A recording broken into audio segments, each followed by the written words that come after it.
Welcome back to another episode of the Pax What She Said podcast. I'm one of your co-hosts, Maggie Loney, joined as always by Perry Goldstein. Recording probably a little bit sooner than we anticipated. Thought we were going to hop on here later in the week and talk about the season as a whole and how we feel about this Packers team. And instead, we got some breaking news today. The Packers parting ways with Joe Barry. He is not returning in the defensive coordinator capacity. So, Perry, it's what we all wanted, but now we have the tall task of figuring out who the next defensive coordinator is going to be. Yeah, it's wild because this is the outcome that I and many Packers fans and many of those around the league hoped for, expected to happen. And then when it happens and you realize someone loses their job and you're like, well, that's not nice. So I'm not out here celebrating or taking laps and being correct. There are no takes. It's unfortunate. You never want to hire someone and then hope that you fire them. So this is not a celebration. However, from a business standpoint, it of course makes the most sense that the Packers moved on from Joe Barry after this season. We did figure out that it was a bit of a rumor that his contract was up. So this wasn't necessarily a mutual parting of ways, so to speak. This was a firing. Matt Fleur did have to put his big boy pants on and fire Joe, which quite frankly, like it did change things to find that out. I actually felt less confident that the Packers were going to make this move when I heard that. So proud of the Packers for making this decision because it has not always been the case that they make the hard choice when it comes to moving on from coaches, from players, when it's clear from the outside that it is time to move on. Sometimes they wait a little bit too long. So this is the right decision. It is 3 years on the body of work of a coach that has not had a defense above 20th in DVOA. So, he didn't get the job done. And now, if you listen to Maggie and my episode from earlier this week, we both wholeheartedly agree that this offense is at the point where they can begin competing for a Super Bowl in 2024. So now the defense has to catch up, and it starts with the coordinator. And I think, hindsight being 2020, obviously, but all of us expecting that the Joe Barry contract was just ending, we didn't hear any of that about Stenovich, right? Like if his coordinator was up, you would think that like Stenovich would be in talks of having an extension, or there would have been something kind of, written into those contracts as well. And I know Stenovich is a little bit different because Nathaniel Hackett left, but still, like we didn't hear anything about any of the other coordinator spots or any contracts that were kind of coming up. So this, I agree with you. It was a surprise to hear that it actually was a firing and not like a mutual decision, but still kind of unclear. I know there was speculation that Joe Barry might come back in some capacity, whether that be like an assistant. So we don't have any of those details yet, obviously, but we'll see what happens. All we know at this point is that he is no longer the Packers defensive coordinator. Tom Silverstein made it seem earlier that they weren't sure yet, if any of the position coaches were going to change. I would imagine that's something that the new defensive coordinator will have some say in as well. So wouldn't expect any of those immediate decisions to happen unless Matt LaFleur is just, so dissatisfied with some results that he would make the change before someone comes in. But Perry, there's a lot of really interesting candidates this year, and it maybe, potentially that plays into Matt LaFleur's decision. Some people that he's worked with closely, some just really big names. Obviously, we'll talk about all of them, from the Bill Belichick aspirations that some people seem to have, all the way down to some of these smaller assistant coaches that are, making waves around the league. So did you have any immediate impressions on anyone that you would be, particularly intrigued by, or are you just waiting to see what happens? I have a few names that I'm definitely more intrigued by, some because they're names that have been tied to the Packers in the past, some because I just think they'd be really nice fits, some because they're just, galaxy brain will never happen, but I would love it. So there's a mix. I know you have a list, so we can start going down them. Ejiro Evero is probably top of the list for me, mainly for a number of reasons. One, because I know that they brought him in, last time they were doing this search, so that there's interest there.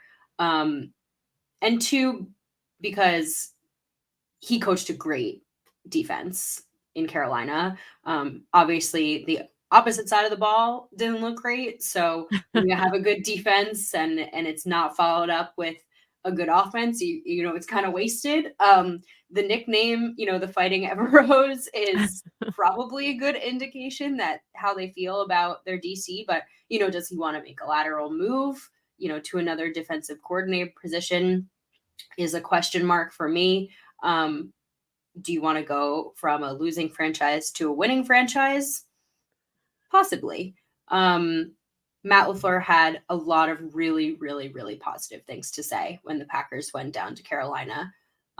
So he's kind of who I have my eye on. Again, you're going to go through the list. But if I had to choose one, that's probably who I have my eye on the most. But I am sure the Packers are going to choose someone super out of left field, and we're all going to be surprised about it. So who knows?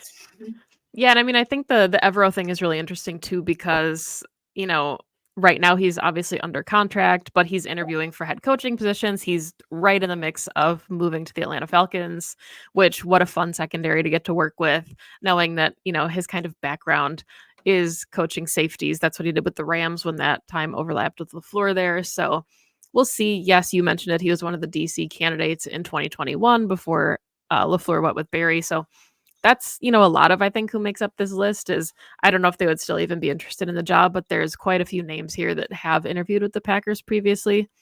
Talking again also about Jim Leonard. I know that's a name that a lot of Packer fans have on their radar. He was offered the job before Joe Barry in 2021, but declined it to stay with Wisconsin. He is now the senior football analyst at Illinois, so kind of a demotion, I guess, as far as position going from the interim head coach in Wisconsin. But he was the defensive coordinator and defensive backs coach in Wisconsin for a while and obviously played safety in the NFL for 10 seasons, which is still kind of bananas if you think about it. He's like 5'8". Like he was just not the prototypical athlete as far as his build, but a really good football mind. So I can see why he's enticing to Packer fans and NFL fans because he has a really good defensive minded brain, even if he didn't necessarily have the size to play in the NFL. I don't know about you, but I am really skeptical about coaches who make the jump from college to the NFL. I don't know how I would feel about it. The track record isn't great. So if I'm thinking like, I want this side of the ball to like match the offense, we're thinking windows open championship, hiring a college coach as a guinea pig experiment, first time in the NFL, I don't love it. So I thought this was really interesting. I don't know if you listened to Locked On Packers this morning, but Peter Bukowski, among many other, analysts as well, did an emergency pod talking about this. And one of the things he actually had mentioned, his personal opinion, and agree or disagree, that's what we're here for. But he had said that he actually thinks that some of the defensive creativity is actually in the college game. It seems like college defenses have kind of figured out better solutions for things like spread offenses than we're seeing at the pro level. And I thought that was just like a really interesting take. He mentioned a couple names, like the DC at Alabama, or just like, I don't know if that would even be anyone on Matt LaFleur's radar, but thought it was interesting to hear him say like, hey, there are some, maybe the college game is evolving a little quicker than the NFL, which makes sense, right? Because the NFL's got a lot of old heads, just like it has, coaching trees and hierarchies that maybe they don't evolve as quickly. That's the counter argument for sure. Yeah, I do. I can see it. I definitely am here for a non-old head. Unless a young head, if you will. Yes, a young head. Unless, of course, Bill Belichick, wants to retire with the most storied franchise in the NFL and not be so unbelievably stressed out as a head coach and just wants to chill out as a coordinator and be in a small media market like Green Bay and not have to deal with the stressors of a one New York or Atlanta. Bill. Yeah. I He would be fun, right? I mean, I have a list of, like, actual candidates, and then I have, like, these are notable, but I doubt it happens, and he unfortunately tops the list of, "Boy, that would sure be fun," but that seems really unlikely. And there's some names here, obviously, like Vic Fangio coming out today, right? Parting ways with the Dolphins. Seems like he's going directly to the Eagles. Yeah. So, cross that one off. I know Packers fans were really in their feels about it for like 5 minutes until it was announced that he was. Look, we just talked about it and we made the joke about no more old heads, but like we've tried the Vic Fangio style and it didn't work. I agree. And I think I think it was Zach Cruz who had a really great statistical breakdown of the Vic Fangio style coaching tree and where those defenses stacked up this season in terms of DVOA. And all of them were in the bottom half of the league. Yep. So to your point, and Peter's point about evolving with new offenses and getting that, new age of, coaching and being able to combat some of the new offenses, don't go backwards, right? And to your point, it's a moot point because he's already announced that he's going to the Eagles, but you don't want to go backwards. You want someone who's thinking ahead about how to stop some of these high flying offenses like the Packers offense. Yeah, and I saw, I don't know if I don't remember who it was. It might have been Peter again, but somebody had said that what they were hearing from league sources was that, the rumor or the thought is that the Packers should target someone that is very secondary minded in how they approach the defense because you've got the talent in the front to just be like, sick 'em, go, do the thing. Like, I don't think they really need someone to come in and like coach up their front, but they could really use someone that would come in and utilize not only all the secondary talent that's there, but assuming it's a position they're going to look at in the draft. Obviously, we know they need a safety or in free agency, they've got a little money to spend. So that's kind of where my thought process has been as well. Like, go out and get someone who is just going to completely capitalize on the production you have in your secondary. And I think that's why Evero is such a desirable candidate is because he was a safeties coach and he played safety. So a lot of these guys on the list actually are secondary coaches. So I'm curious. I have someone else in mind who I would love, and I know Packers fans would love as well. Who would be the top of your list? I know exactly who you're going to say, but mine's Maquan Manuel, who's the Jets DBs and safeties coach. Obviously, worked under Robert Saleh. He also worked with Pete Carroll, won the Super Bowl as part of that roster. He's worked with Dan Quinn for a little bit. He was in Atlanta, and his timing actually overlaps when Matt LaFleur was there as the quarterbacks coach. Played Was he safe. in the room with Pete Carroll? He was on the Super Bowl winning team, so should have been. Yeah, they overlapped a little bit there. Wow. But he, as part of a Jets defense that finished second in opposing passer rating each of the last 2 seasons, and I know that he I just like him from a coaching tree standpoint. We're talking about getting young. He's got experience, like we said, with old head Pete Carroll, but Dan Quinn under there, Robert Saleh, Doug Peterson, a little bit. He was with the Eagles for 1 season. So I just think he's an intriguing name. I don't know if, he could be swayed to leave Saleh, but we always joked about Robert Saleh getting fired and then poaching him from the Jets. So why not just take his safeties coach and his DBs coach and see what he can do for that secondary. It's a really good resume. Those are some really awesome secondaries who also had a lot of success, like full Super Bowl secondaries. So I like it. That's fun to watch. I'll have to hit up the brother-in-law, hear his thoughts on him. Yeah, really. Jets. Does your coach happen to work for the Dallas Cowboys? He does. He also happens to be a DB's coach. He also happens to be a former DB. I mean, it's not, look, like getting Al Harris is, I don't know where he is in terms of his development as a defensive coordinator, right? And it's the same with, I think, your choice. There are steps to coordinating an entire defense, right? You can be an awesome DBs coach. You can even be an awesome like passing coordinator, right? But to be a defensive coordinator, to have a scheme and approach, like that next step, obviously would be something the Packers would need to vet in an interview process.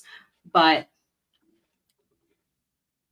the Packers took advantage of their defense naturally, but the Cowboys have had a ball hawking, incredible secondary for a number of seasons now under Al Harris. And I know Packers fans know he knows the game inside and out. And I can imagine that coming home would be a very attractive opportunity for him. And let's not pretend that moving to Green Bay, Wisconsin is not potentially a barrier to entry for this job. You know, we can say like this is a very attractive job opportunity. Mhm. Let's also like put that out there really quick. This is a wide window, a ascending offense, a stable head coach, a stable GM, a very attractive all around job opportunity. Other than apologies, all you are not moving to a big market, right? You are uprooting your family to move to a small marketplace. And that has always been like you are making that choice. But for an Al Harris, you're coming home a little bit, right? Mhm. And so that takes away that. But I don't know if Al Harris is there in his development as a coach yet. That is my only question. Yeah, really we need to have Peter on because I don't wanna keep referencing Locked On, but he had said the same thing, and I think it's a really true point, is that Al Harris has even been interviewed and basically said, like, "My job is to get the most out of my players. I don't give a shit about the scheme." And it's like, "Okay, great, noted, and that's valid." Right. But if you are to actually become a DC, those are things that you do start to care about. And, I think that's something that they would obviously vet out in the interview process immediately. And that's with a lot of these guys, is what do they envision at the next level? And I think that's kind of an important piece of this that I've seen from a couple people as well is don't focus on the scheme. Don't focus on are they going to run a 3-4 or a 4-3, like find the person that you think can capitalize on the talent that you have and go with it. Like I don't think they need Yeah. it's like a square peg round hole thing. We don't need to try and fit this team into any specific scheme or coaching tree or how you want to utilize them. Like just find someone who's going to let them be what be who they are and be doing what they're good at. And I think that's kind of what makes this so enticing too is I don't think Matt LaFleur is coming out and saying, you know, this has to be a certain way. And I think that's also why this is desirable, right? You're not going somewhere that has I mean, Matt LaFleur is an established head coach, but you're not going somewhere that has a really aggressive personality. There's not like a president to contest with. Like, you're An going somewhere where owner. it's an owner. You're going somewhere where there's a very mutual interest in having the best football team possible. And I think Matt LaFleur is going to be very receptive to a lot of what this DC will bring. So it's really fun to think about some of these people that he could be bringing in. Yeah. I think the other thing that I would hope would happen in this next iteration is more communication and cross collaboration between the GM and the scouting and the talent acquisition and the DC. Yeah. The disconnect between what Barry was running and what, at least to the eye test, what the talent, at least what we felt that players were excelling at, like didn't always match, right? I think this ties in nicely with what you just said, which is like, where was that disconnect? Was it a lack of communication? Was it Matt wanted to run that scheme and that was fine? And so Goot brought in, like, let's just bring in the high RAS players, the super athletic, like freaks, and we'll just like find a way to fit it. And like, we don't care about the scheme. But I think there needs to be a little bit more of like planning across that entire spectrum from Goot to Matt to this new DC and really make sure that that's all fitting and then being applied appropriately on the field. Yeah, absolutely. And another name to keep, I agree with you. I don't know if we're even gonna have a tab on who this person could be. It could come very out of left field, but Chris Harris was another name who seems to be generating a ton of buzz on Twitter. Seems like a name Yeah. that a lot of people like. He interviewed for the DC job as well in 2021, worked under Mike Vrabel in Tennessee. He's the defensive passing game coordinator and their cornerbacks coach. Spent 3 seasons in Washington as well with their DBs, and then played 8 years in the NFL as well. So he's an option. Anthony Weaver. Everybody's really into the Ravens coaching staff right now, and it's hard to argue with the results that Honestly. we're seeing. So Anthony Weaver is the Ravens associate head coach and their defensive line coach. Also was their run game coordinator a couple years ago. He was the defensive line coach with the Texans. Worked for John Harbaugh, obviously Doug Marrone, Bill O'Brien, Mike Pettin, Rex Ryan. Contributed to a Ravens defense that was like one of the best in the league against the run on 3rd down and 4th down defense. And he's also gotten to work with like some all pros like JJ Watt, worked with Jadeveon Clowney, works with Justin Madubuike, who's having the best season of his career. So these Ravens defensive coaches are hot commodities. I'm sure, especially let's see how far they go. They're going to be even hotter depending. But this Ravens defense is superb. They are so awesome. Yeah, Chris Hewitt, I know, is another enticing option from the Ravens. He's their passing game coordinator and secondary coach. Has led their secondary since 2015. So between the two of them, yeah, I think that kind of puts a pin in some of this too, is that there's a lot of candidates that potentially are options that wouldn't even be able to be interviewed. And, it makes sense why Matt felt the pressure to make the decision that he made now, because some of these jobs are probably going to be filled by the time some of these position coaches become available. So if you're talking about trying to get like a foot in the door with some of these guys, there might be some waiting involved. Yep. It is a really interesting dance, the coaching hiring process, because some teams like the Falcons or the Panthers or teams that have been out of the running for weeks now have been getting their interviews in, right? Mm-hmm. And they get a jump on. Whereas some teams, they're sending their contingency, up to Detroit because Detroit's trying to plan for an NFC championship game and they're trying to interview their OC and their DC, but they're not going to travel. So they have to go to them. It's very weird. I'm curious if the league would ever change the way this hiring process happens to make it more equitable. Because right now, if you don't make the playoffs, you get a jump on hiring.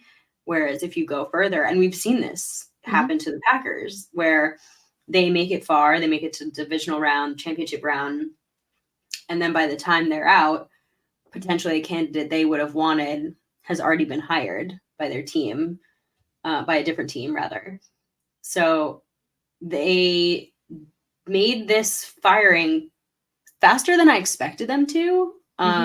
Naturally, because they obviously saw an opportunity to get a jump on talking to whomever it is they want to talk to. Yeah. Another name that I've seen a lot on social media, I'm sure you have as well, as Aubrey Pleasant. He seems like one of those names that Packers fans have really latched onto. He's the defensive backs and passing game coordinator with the Rams right now. He worked with the Lions from 2022 to 2021 to 2022.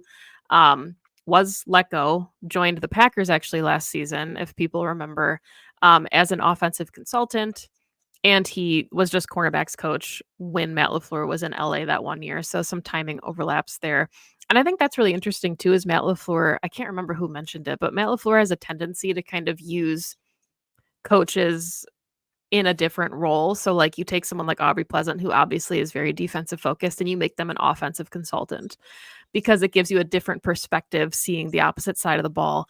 And I don't remember who floated the idea around that, like maybe Joe Barry would stay and be like an offensive mind for the Packers. Like, I think those things are really interesting.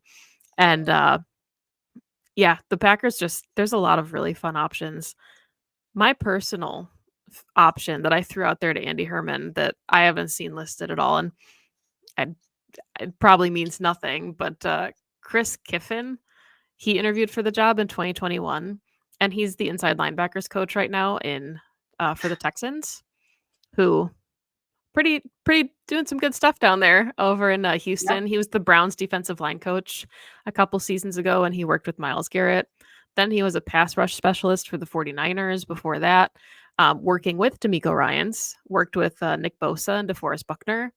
So just a pretty nice resume working with some really notable DCs who, of course, now working for D'Amico Ryans as the Texans head coach. But yeah, some of these guys, I'm not sure you'd even be able to poach them away from their current roles because of, like, I think it was, let's see. Yeah, Matt Burke is the current DC of the Houston Texans, and he was in the last interview cycle. So I know he isn't eligible to move laterally. You'd have to offer him some type of promotion to even interview him. But some of these candidates are coming from like also really good spots, and I'd be interested if they would even want to move, like to leave the team where they have a really established and like good culture. You never know.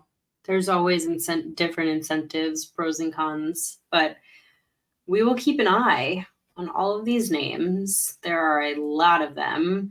I'm sure the news of interviews will start trickling in, and we'll start to whittle this list down a little bit more to who the Packers have actually spoken to. But that's an interesting one considering he's an inside linebackers coach, given previously. But I like that. I mean, who he's worked with in the past, and it's a very successful group of players there. Yeah, and it's funny because this doesn't even touch on, right, like Bill Belichick, Wink Martindale, Mike Vrabel, Brandon Staley. Like, there's a lot of huge names. Oh no, I agree with you on some of those, but there's a lot of really big names that we haven't even touched on because it just doesn't feel to me like the Packers are going to go that route. I agree with you. I think there are also a lot of names that are very fun and very buzzy that, and you just threw out a bunch. I think there are some in that list that are going to end up being head coaches. There are some that are meant to be coordinators and they're going to stay coordinators. There are some that are probably going to take a 1-year coordinator job and then want to be a head coach again after this one season. So the Packers are going to have to think about all these things, because if they want to keep this band together, they have like a 3-ish year window with this core. Do you want a DC who's going to want to be a head coach after one season, right? Those are things that they're going to have to ask themselves and plan for. So a lot to think about.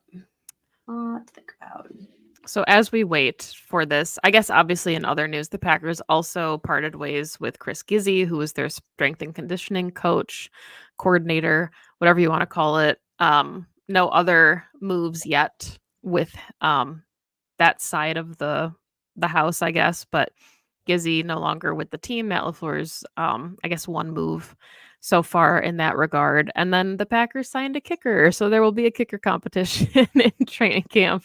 Yes. But that is a ways away.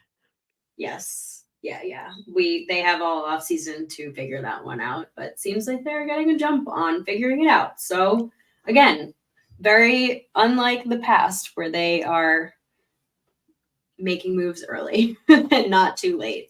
All right. So before we wrap this one, do you have a championship preview prediction? What is your gut telling you about who's going to walk into Super Bowl Sunday?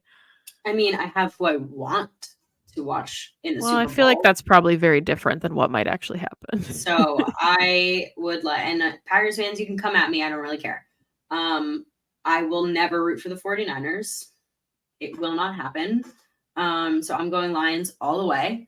And I think the better team of the two is the Ravens. The Ravens should and will likely win this game, but never count out Mahomes. So who knows? But the Chiefs are not. I don't even know with the Chiefs. Somehow they turn it on. They have no weapons, and somehow they play well. So I would like to see it be Ravens Lions. I feel like it will be Ravens 49ers, but I will never root for the 49ers. I genuinely, my brain says that it's going to be the Chiefs and the 49ers just because it feels like some weird thing that would happen.